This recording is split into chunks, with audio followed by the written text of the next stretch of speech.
je suis ravie de vous retrouver pour une vidéo recommandation halloweenesque. On est en octobre, Halloween arrive à grands pas et ça c'est génial, je l'attends avec impatience.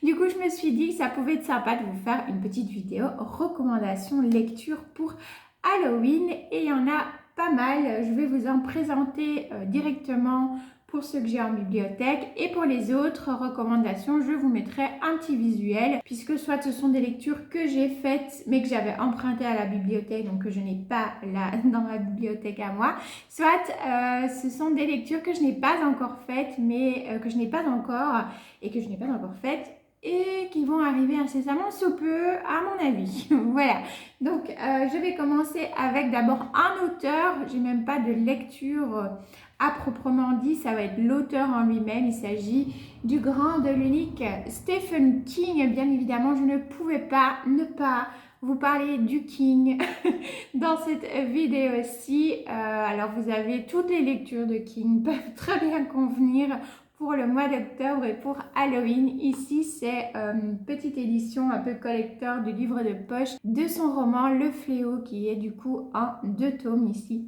Le Fléau, c'est un post-apo. Il y a une grippe qui va faire mourir tout le monde, hein. Enfin tout le monde, presque, parce que si tout le monde serait mort, il n'y aurait pas eu de roman, parce qu'il n'y aurait rien eu à raconter.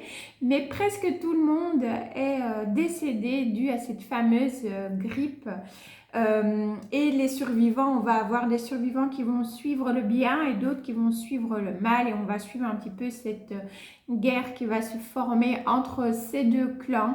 Voilà, je vous en dis pas plus. Moi je le sais par rapport à la mini-série que j'avais vue sur Le Fléau, que j'avais bien aimé, un petit goût amer pour la fin qui pour moi n'était pas une fin. Je m'attendrais à ce qu'il y ait une suite, j'en ai pas eu. Bon voilà, je vais pas rester sur ma fin avec la série, mais du coup j'avais très envie de lire le roman. Mais voilà, vous avez Dreamcatcher, Salem, Cimetière, ça. Il a son nouveau roman aussi qui est sorti. C'est Billy quelque chose.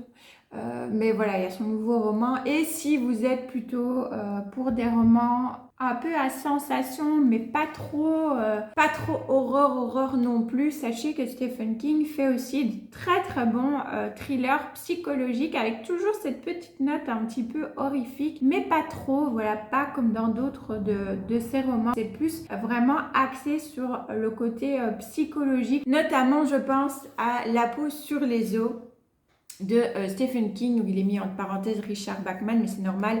C'était à ses débuts, Stephen King écrivait sous le nom Richard Bachman, mais c'est bien Stephen King, c'est pour ça que c'est rajouté sur le dessus après Stephen King. Donc c'est un très vieux roman que j'ai depuis que je suis adolescente. Je l'aime beaucoup, je l'ai relu plusieurs fois. Là on est vraiment sur un thriller psychologique. Alors je vous dis quelques mots, hein, mais je vais aller assez rapidement, sinon la vidéo durerait des heures. Mais ici on va suivre Billy Alec qui va renverser une vieille gitane, et comme il a des relations, et bien voilà, même s'il va aller au tribunal, il va rien avoir du tout. Voilà, grâce à ses relations, il sort complètement blanchi, et à la sortie du tribunal, le fils de cette gitane n'ayant pas eu justice et voyant le comportement de Billy très détaché et complètement voilà, s'en fiche un petit peu, il va tout simplement venir le toucher et lui murmurer maigri. Et suite à ça, eh bien Billy va commencer à perdre du poids de manière très inquiétante, et il va tout faire pour se débarrasser de cette malédiction que lui aurait transmis le gitan. Mais c'est là où est toute la subtilité avec Stephen King. C'est est-ce que dans cette histoire c'est vraiment une malédiction, ou est-ce que c'est plus peut-être des remords, de la culpabilité ou autre, plutôt quelque chose de psychologique qui fait que Billy n'arrête pas de maigrir. Vous avez ce doute tout le long du roman, et c'est là où Stephen King est très fort. Donc voilà, vous avez celui-là. Vous avez aussi dans un registre un petit peu plus justement avec de la forêt ou autre, donc une ambiance un petit peu plus sympa peut-être pour l'automne, et toujours dans ce côté psychologique, avec, comme je dis, une petite pointe comme ça d'horreur par rapport à du surnaturel ou autre, mais sans plus, sans faire trop peur. Vous avez la petite fille qui aimait Tom Gordon, que j'ai beaucoup aimé aussi, où là on va suivre une jeune fille qui en a marre des disputes entre sa mère et son frère. Elle s'éloigne un petit peu, malheureusement malheureusement, elle ne retrouve pas son chemin et on va suivre son épopée comme ça dans la forêt seule où elle est complètement perdue. Et voilà, il va se passer un peu des choses. Elle va commencer à entendre, à voir.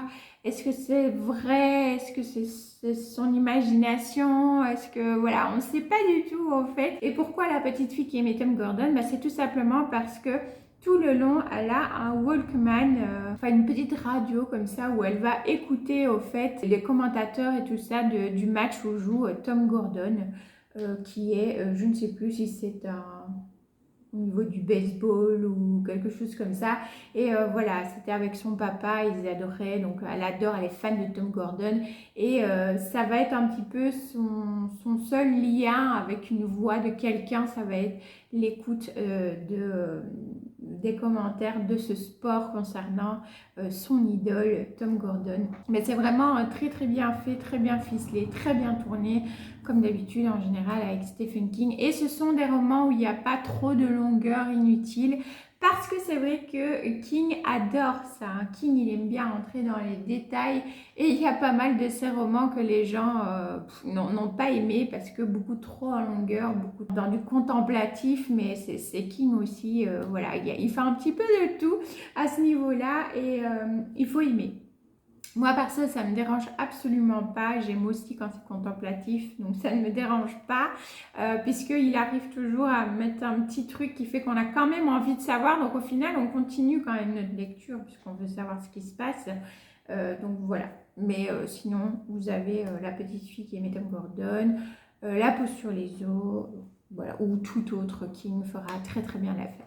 Par les autres auteurs plutôt horrifiques, vous avez Richard Matheson. Ici, moi j'ai lu La maison des damnés que j'avais bien aimé. Alors attention, petit trigger warning pour celui-ci. Si vous n'aimez pas ce qui est trop direct, etc., je ne sera pas trop pour vous. Comme l'autre d'un autre auteur, Graham Masterton, Le portrait du mal, j'ai surkiffé celui-ci.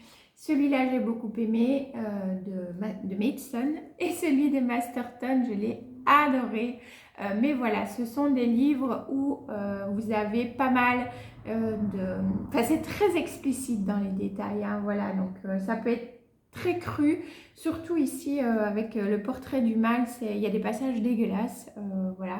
Mais on a quand même envie de savoir et franchement, c'était une super bonne lecture, donc je pense que je vais continuer avec Graham Masterton parce que là, sa plume m'a juste hyper conquise et l'histoire de celui-ci est juste géniale. Donc pour le portrait du mal, on va suivre un commerçant en art qui est propriétaire d'un très vieux tableau qui appartenait à son père et encore avant à son grand-père. Mais ce tableau se décompose littéralement. Il y a 12 visages dessus qui sont en train de se décomposer, de tomber en lambeaux. Le tableau est très laid, il est très abîmé, mais il y a une femme, Cordelia Gray, qui veut absolument avoir ce tableau qui pourtant n'est pas à vendre, voilà. Donc pourquoi cette femme veut absolument ce tableau et est-ce que ça a un lien également avec ce qui se passe en parallèle, c'est-à-dire une série de meurtres complètement atroces et dégueulasses.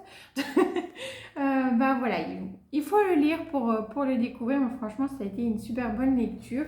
Et avec La maison des damnés de Richard Matheson, là on est clairement dans, c'est un huis clos, tout se passe dans cette maison, la maison Belasco, qui est une maison hantée. Il y a énormément de choses qui se passent dans cette maison, qui ont un impact même sur les personnes qui sont sur place, personnes qui sont un docteur en parapsychologie et sa femme, et deux médiums, deux spirites, qui sont là justement pour découvrir si ce que l'on raconte sur cette maison est vrai.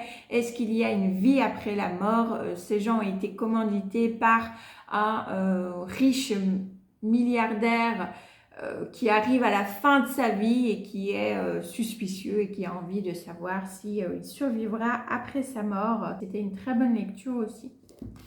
Ensuite, je vais mettre un que j'ai et que je n'ai pas encore lu. Ça va être une de mes lectures de mon Pumpkin Autumn Challenge. Il s'agit de La princesse sans visage d'Ariel Holz.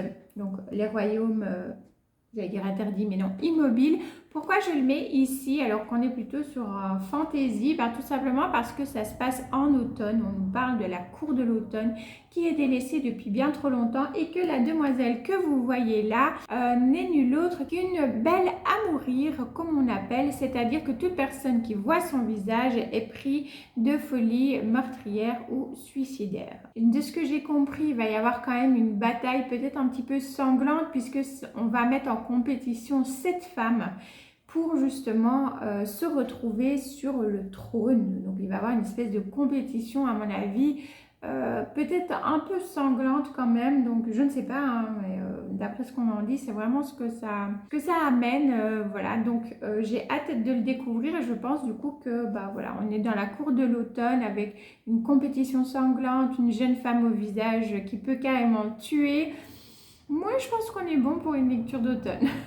Ensuite, je ne pouvais pas ne pas mettre Vampiria de Victor Dixon. Donc ici, j'ai toujours le premier tome. Je n'ai toujours pas lu la suite, mais j'ai très envie de la lire. Ici, on va suivre tout simplement Louis XIV qui s'est transformé en vampire, qui est devenu le roi des ténèbres, qui règne sur la Vampiria. On va suivre l'aventure d'une jeune roturière qui va se retrouver malencontreusement dans une école particulière où on entraîne justement les jeunes, où on les prépare à leur entrée à la cour pour servir le roi. Elle va se retrouver là-bas d'une manière complètement inattendue. Ce n'était pas prévu du tout puisque toute sa famille, elle, a été tuée et elle, ce qu'elle veut, c'est se venger. Et comme elle se retrouve dans cette école, ça l'arrange quand même un petit peu puisque son but était de se rapprocher justement du roi des ténèbres. Donc voilà, je pense qu'elle va faire tout pour y arriver. En tout cas, déjà dans celui-ci, elle est pas mal partie pour ça, mais on est vraiment sur cette histoire de vampires, voilà, qui aiment le sang, hein, évidemment, et qui ne sont pas hyper sympas. Donc, je pense que c'est une belle lecture aussi pour l'automne, en cette période qui arrive d'Halloween. Toujours avec des vampires, mais dans un autre registre, parce qu'ici, ils sont dépeints d'une manière quand même un petit peu plus spirituelle, un petit peu plus... ce sont des êtres extraordinaires dans ce livre, mais extraordinairement vampires, hein, quand même. Voilà, c'est pas du tout des vampires tout mignons, loin de là d'ailleurs. Il s'agit du livre de Céline Chevet, Les chaînes du silence, où on va suivre un homme qui va se retrouver esclave d'un des vampires et de là va se lier une espèce de, je ne sais pas si je peux dire amitié, mais plutôt relation entre maître et esclave, donc esclave humain et maître vampire. Et cet esclave humain va découvrir du coup tout l'univers des vampires. Mais voilà, c'est quand même, il y a des passages où c'est pas bisounours, hein. Voilà, on reste sur quand même des êtres assez bruts, agressifs et cruels, mais pas que. Et c'est ça que j'ai aimé, ça a été une de mes lectures coup de cœur. C'est un roman que je ne vendrai jamais. Non, n'essayez pas, c'est non. Voilà, c'est un des romans qui restera à tout jamais dans ma bibliothèque parce que c'est une pépite, vraiment, j'ai adoré. Ensuite, je vous ai mis aussi La Maison des Oubliés de Peter James, où ici on va être sur un roman plutôt à ambiance. Ça fait pas hyper peur, c'est quelque chose que moi j'appelle à ambiance, voilà. Donc on est dans cette ambiance de maison hantée, hein, ici avec La Maison des Oubliés, où on va suivre une famille qui emménage dans une grande maison qui devait être la maison de leur rêve, mais peu après leur entrée, il y a plein de choses qui se passent. Voilà, il y a des apparitions étranges, le papa est pris un petit peu parfois de visions, toutes sortes d'événements qui arrivent aussi bien aux animaux que aussi à la maison elle-même, ses travaux sur travaux, enfin il y a plein de choses qui ne vont absolument pas dans cette maison. Et jusqu'où est-ce que ça va aller ? Eh bien, il faut le lire pour le découvrir. Mais j'ai vraiment bien aimé, ça a été une bonne lecture. Il se lit assez vite, c'est un peu un page turner aussi, parce qu'on a quand même envie de savoir ce qui s'y passe. Ensuite, je voulais vous parler pour le dernier que j'ai ici, donc de Vespertine de Margaret Rogerson. Je le mets ici. Alors, je ne vais pas redire ici, parce que encore une fois, je vous en ai pas mal parlé dans ce coup-ci mon reading journal du mois de septembre. Donc je vous le mets dans le petit et je vous laisserai aller découvrir un petit peu mon avis et un petit peu plus sur ce roman. Mais ici on parle de nonnes, de possession, de revenants, d'esprits vengeurs. Tout ça, ça fait clairement Halloween. Et dans un univers très sombre aussi. Donc voilà. Ici, on est plutôt sur du fantasy, hein. C'est pas de l'horreur. Margaret Rogerson est en plein dans du fantasy. Mais voilà, ça parle de revenants, de possession. Donc j'essaye vraiment de vous présenter des lectures aussi qui peuvent convenir aux personnes qui n'aiment pas avoir trop peur, qui préféraient plutôt lire des choses comme ça, un peu côté fantasy ou plus thriller ou autre. En parlant de thriller, il y a ma lecture en cours, Le Cri. Ça aussi, voilà, Le Cri, ça peut être aussi une lecture... Enfin, pour moi, tous les thrillers peuvent aussi faire partie... Enfin, tous. Une grande majorité des thrillers peuvent faire partie des lectures comme ça, un petit peu d'automne et d'Halloween, puisque... il y a des thrillers qui peuvent faire quand même peur au niveau de l'ambiance, etc. Et moi, je suis en train de lire Le Cri, que je n'ai toujours pas fini. Je suis passée presque 15 jours à ne pas arriver à lire du tout. Là, j'ai repris hier soir parce que j'aime vraiment bien, donc voilà. Il y a pas mal de thrillers, hein. Vous avez aussi les thrillers de Barbara Abel, par exemple, avec son roman « Je sais pas ». Alors ça, je sais pas. Je vous le conseille parce qu'on est avec aussi une ambiance de forêt, une petite fille qui disparaît, qui réapparaît, mais on ne sait pas ce qui s'est passé. Y aurait-il des choses à avouer, des mensonges, Voilà, je ne sais pas, de Barbara Abel, je l'ai ici aussi. C'est vraiment un roman aussi qui est très bien. Ça a été une lecture coup de cœur quand je l'avais lu. Un très très bon roman thriller de Barbara Abel. Donc voilà, et on est dans cette ambiance aussi un petit peu forêt et tout, donc ça peut convenir. Ensuite, en livre que je n'ai pas ici, je vais vous parler d'abord de L'Empire du Vampire de Jay Christophe. On en a entendu parler pas mal là dans la sphère Bookstagram, Booktube, etc. C'est une grande sortie qui a fait pas mal de bruit. Je vais acquérir incessamment sous peu, voilà, donc je vous le dirai quand je l'aurai. Mais on est voilà, sur cet univers, encore une fois, de vampires assez sanglant apparemment. Donc on y est aussi, on y est. Et sinon, vous avez aussi, bien évidemment, L'Exorciste de William Peter Blatty. Une pépite. Moi, j'ai adoré. J'avais vu le film comme tout le monde. Je ne l'avais jamais lu. Eh bien, mais quelle erreur, les amis. Quelle erreur. Parce que le livre m'a fait plus flipper que le film, clairement. Je l'ai dévoré en 2 jours. Je l'avais fini. Tellement il est prenant. Il vous prend. C'est angoissant. C'est horriblement génial. Voilà, donc si vous n'avez jamais lu L'Exorciste de Peter William Blatty, je ne peux que vous conseiller de le lire si vous aimez vous faire peur et que vous aimez ces histoires de possession-là. C'est vraiment une pépite. Ensuite, j'ai 2 autres romans qui sont un petit peu plus soft, où là, on va être aussi plutôt dans quelque chose d'ambiancé. On va avoir Eleanor d'Holly Black, que j'ai lu, que j'avais bien aimé. On va suivre des adolescents qui vont apparemment recevoir un message d'une poupée en porcelaine qui aurait été faite justement avec les cendres d'une petite fille. Et le fantôme de cette petite fille leur aurait parlé et leur aurait exigé de la ramener près des siens, près de sa famille. Et on va suivre l'épopée comme ça, cette aventure de ces enfants. C'est une histoire, voilà, qui est un petit peu creepy, mais un creepy et très léger. Presque une lecture un peu doudou parce qu'on s'attache véritablement à ces enfants. Enfin, moi, je m'y suis pas mal attachée, je les ai trouvés adorables. On se retrouve un petit peu à cet âge-là avec tous les bouleversements qui se passent à l'intérieur de nous, les questions qu'on se pose. C'est juste vraiment Eleanor d'Holly Black, j'avais vraiment bien aimé. Et le suivant, ça va être The Wicked Deep de C. Earnshaw. Si je ne dis pas de bêtises, c'est bien ça, c'est C. Earnshaw pour l'autrice, où là, eh bien, ça va être une histoire de revenants et de possession aussi, hein, quelque part, puisque on se retrouve sur une petite île à l'ambiance très froide, hein. Il pleut, il fait toujours froid, voilà.